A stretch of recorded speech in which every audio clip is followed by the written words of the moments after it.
On today's show, the San Diego Padres throttle the Giants and are officially vaulted into first place over the Dodgers before a weekend series against the Dodgers. We're going to talk about that and talk about the team's defense and talking about, were we too mean to Bob Melvin? All that and more. Let's get to it.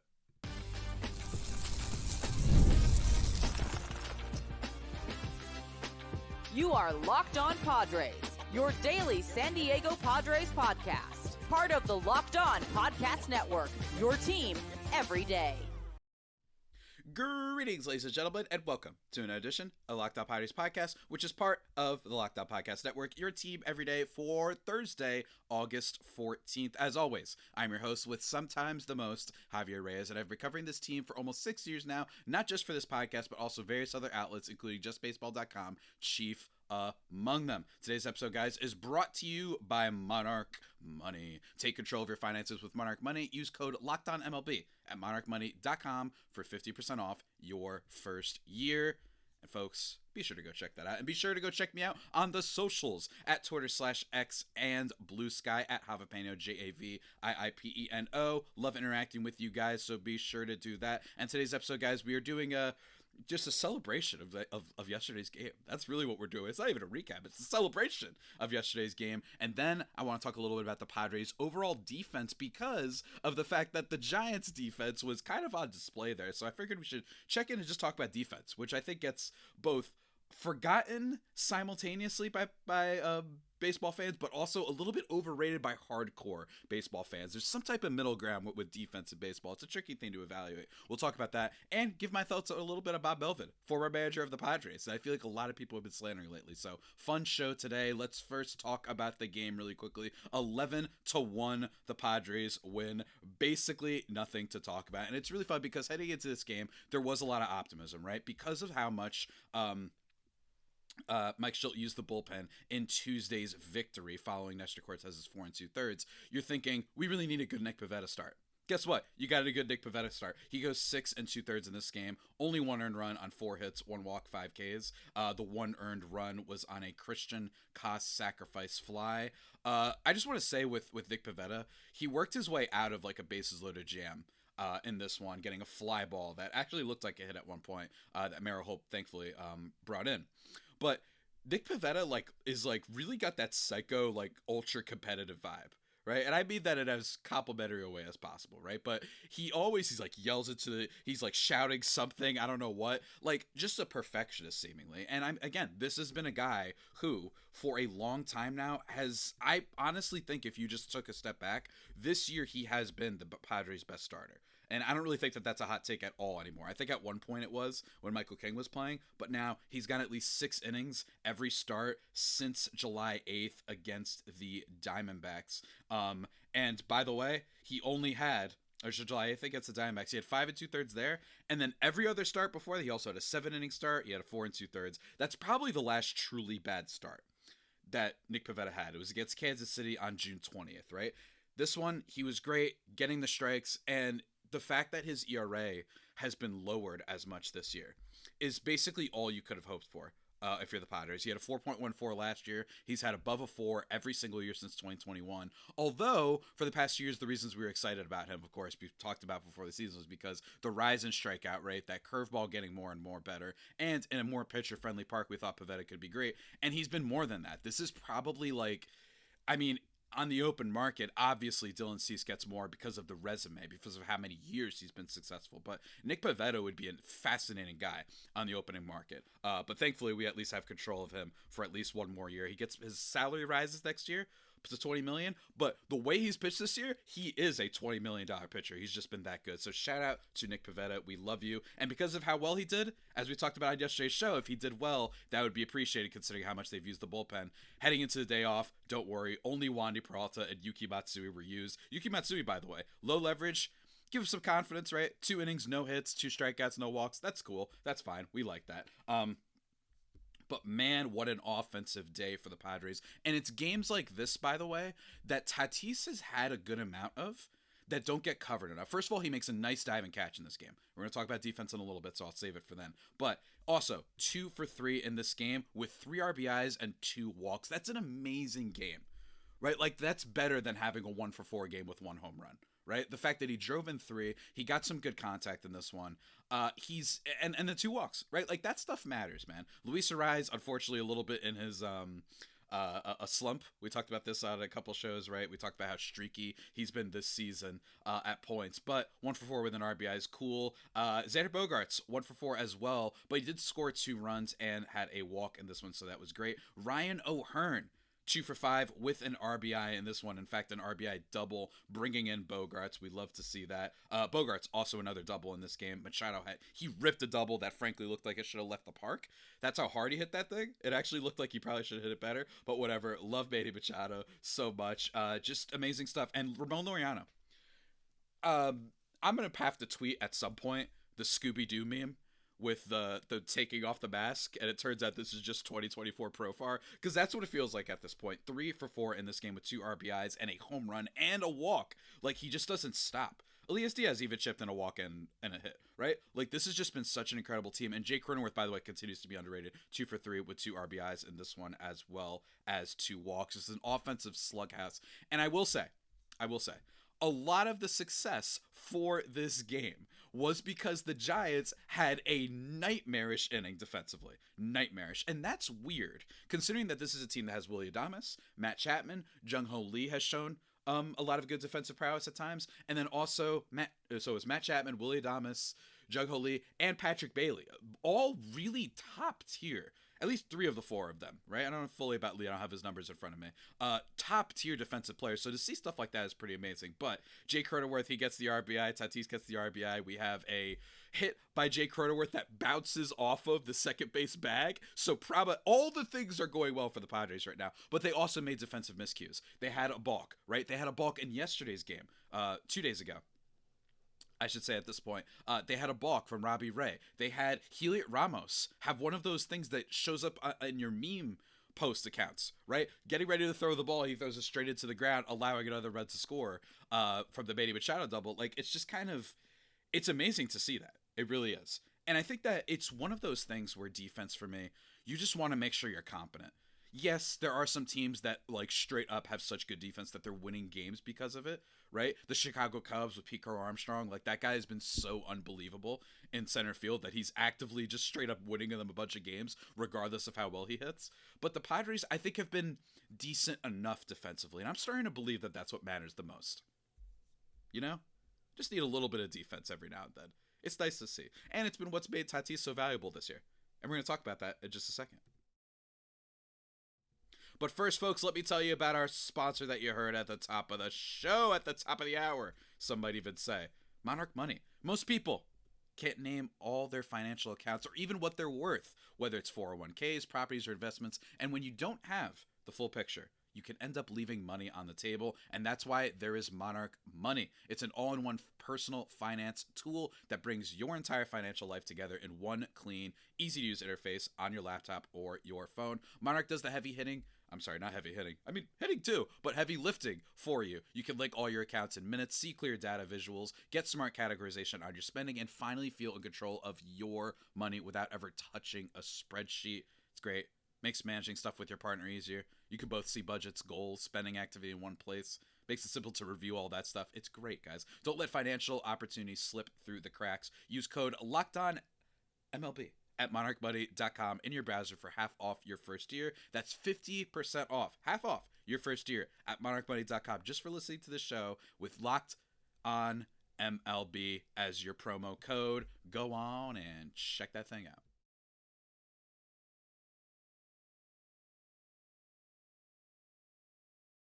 And just like that, everybody, we are back here, thriving and vibing. It's segment number 2 of this year podcast. And remember, check me out on the socials at Twitter.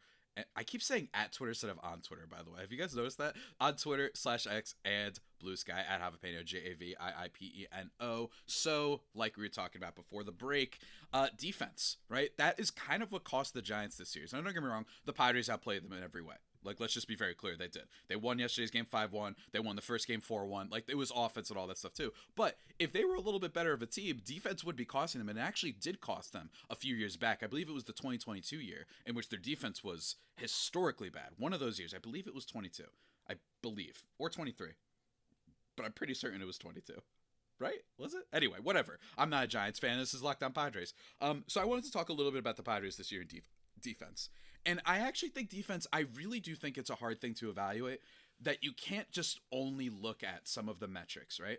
Because some of the metrics can be misleading. And I think that and I'm a big Fangraphs user, that's what I like using, because frankly, I like seeing the numbers go really high sometimes in certain areas. But with Fangraphs, they value defense a lot with their wins above replacement calculation, right? Which is the best that we have. I'm not saying it's the stat you should rely on all the time, but it's the best we have at if we had to put a player's value into one number. WAR seems to be the best one right now. And it does sometimes feel like it inflates players who play good defense, right? Fernando Tatis Jr. is a good example. If you just watch Tatis this year, I feel like a lot of people would be like, wait, that guy's 7th in baseball among all position players in wins above replacement? Yeah, only Jose Ramirez, Pete Crow Armstrong, Bobby Witt Jr., Shohei Ohtani, Cal Raleigh, and Aaron Judge rank higher. That's like that means something, right? But for Tatis, another part of the wins above replacement would be, by the way, his expected stats. Like, he has a higher expected weighted on base than Bobby Witt Jr., than Pete Crow Armstrong, Jose Ramirez, and Cal Raleigh, right? Like, I'm just saying, it's not only that, but defense really plays a part in this. And I wanted to just talk about the defensive players so far with the Padres. First of all, as a team, the numbers I like using, I'm not saying errors don't matter, right? I am not saying that errors don't matter. I don't like it when people say errors don't matter. However, with fielding, it is also important to note that if you make an error and it was like you got to a ball that not a lot of players get to with your range, and maybe you make a throwing error, I don't count that as much against you as when you're making simple errors all the time, just because, like, well, it's impressive that you got to the ball in the first place, right? I think that's the way to sort of view it.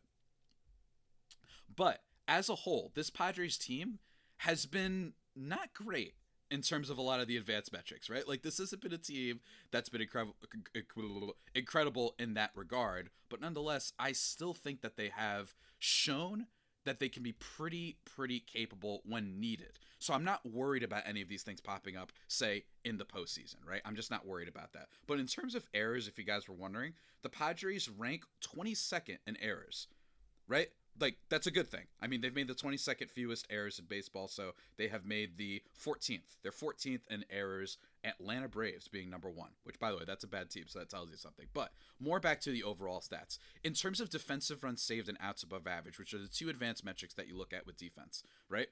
Kind of defensive runs saved, in my experience, is something that could be a little bit inflated by what the other team is doing. Right, so what I mean by that is Tatis had 27 defensive runs saved his Platinum Glove year, which is great, but I think part of that was because runners were testing that arm of his a lot. And then you saw, and I've seen a little bit more lately, not that he hasn't had a couple moments like that, but you've seen some players haven't really rounded second base nearly as much with him. So I think that it can bring down those numbers with some outfielders, for example. And outs above average, I think, is better for showcasing a little bit of a player's range, right? Not necessarily being the one who's going to make players pay all the time, right? But again, it depends. There's so many other variables to this that maybe we'll talk about on another episode. But in terms of as a team, in defensive runs saved, the Padres rank 18th in Major League Baseball, and outs above average, they rank 15th. Basically average, right? And I think part of this, if you look at some of the individual starters, I actually think it's interesting. So obviously, best defender on the team right now is Fernando Tatis Jr., right? 18 defensive runs saved, 10 outs above average. His Platinum Glove year, he had 27 defensive runs saved and 8 outs above average. You've seen him make a lot of diving catches this year. You've seen him just not be as rigid when approaching and going after the ball, where I think he looked a little bit last year. Didn't make many mistakes last year, but also didn't have as many like, wow, you got to that ball quick, probably save us an extra base or two. He didn't have as much as that last year, and he's had a lot more highlights this year, right? The robbing of, what was it, Mark Vientos? The home run, the game that I was at Petco that they walked off, right? The Vientos that hit the grand slam later. But that one, that was an amazing catch. He had the catch yesterday. He's just such a great catch savant out there in right field. He's been killing. He's been great.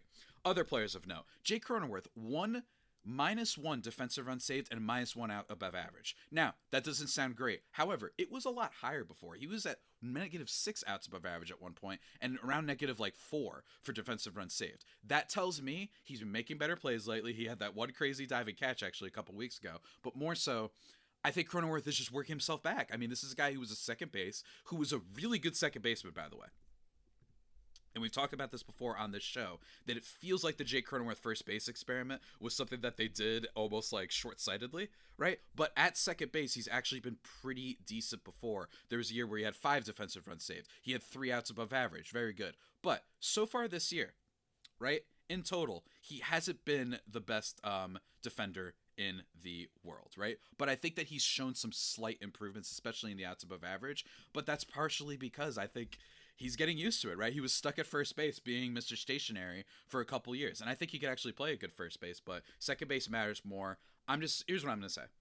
His numbers might not look amazing there, but they're not overly detrimental to the team, and I think they can improve next year, giving him more time and familiarity at that position, because I think Ryan O'Hearn might get re-signed to this team, depending on how he does, by the way.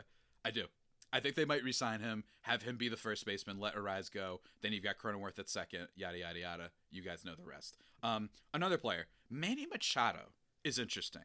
He's got 0 defensive runs saved and -7 outs above average. That's bad. And it's one of the reasons that his wins above replacement mark is not nearly as high as it should be, considering that he's had like the ultimate, not renaissance because he's been good, but had one of his best offensive seasons in years, right? He's in the 4th percentile in outs above average. Now, here's the thing. I think with the arm strength, I think with some of the ways he's fielded the ball that has jumped up on him at certain times, he's been great. But it is true that I haven't seen the range. I haven't seen as many of the Manny plays where he goes down the third base line and throws the ball in foul territory, right? He used to do that all the time. I think for him it's range. And with that, I think what comes with that is the fact that he is getting a little bit older. And he's had such a great offensive season that he's rendering this point mute. I'm just saying it's worth bringing up, right? That Manny has not had the best marks in the world. And again, the -7 outs above average mark is the first time he's been negative in outs above average since 2019. So I'm just saying, everybody be wary. He's still got the arm, right? He can still make a great play every now and then. But consistently, because of the age, moving around all of third base, maybe it's something he's got to watch out for, right? But another player, speaking of that kind of left side of the infield, Xander Bogaerts, -4 defensive runs saved, so he hasn't exactly had like all these moments where he's throwing out runners that weren't supposed to move and all that. But with shortstop, I really look at outs above average. He's 6. That ranks in the top 10 in Major League Baseball. He's been great at shortstop this year with the range. He's not necessarily throwing guys out with the arm. He doesn't have a cannon or anything like that, but he has been pretty good there, and it's been one of the reasons that his wins above replacement mark has been so good this year. Xander Bogaerts is in the 93rd percentile, by the way, in total among outs above average. So excellent stuff. What can I say? Shout out to Bogaerts, aside from that error that he made. I believe it was in game 1 of the Giants series. And then there's a couple more players. we got to talk about. Not Xander Bogaerts, Jackson Merrill and Freddie Fermin.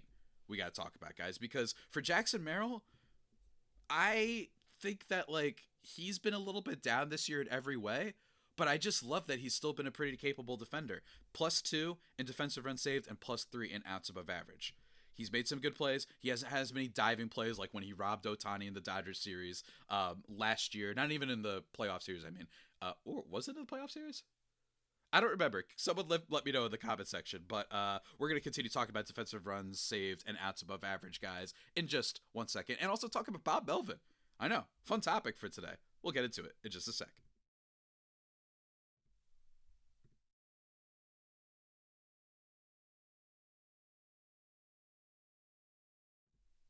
And folks, we are back just like that here on the Locked On Padres podcast, thriving and vibing as always. Let's continue talking about defense before we talk about Mr. Bob Melvin and the hate that he receives.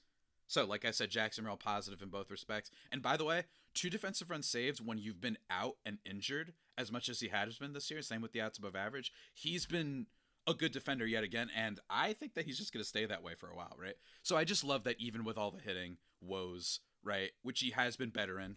Make no mistake, Jackson Merrill has been better at the plate, and I believe, did he have a good game yesterday? I think he did, right? Give me 1 second.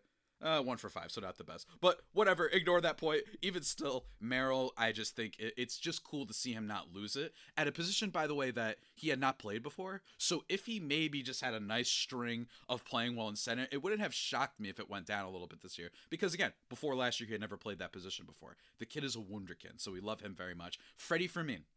which I think if he's playing on this team for a longer stretch, the Padres' overall defensive numbers probably go up, particularly in defensive run save, which is what catchers do. They don't have outs above average because they don't make the outs, as you guys know, right?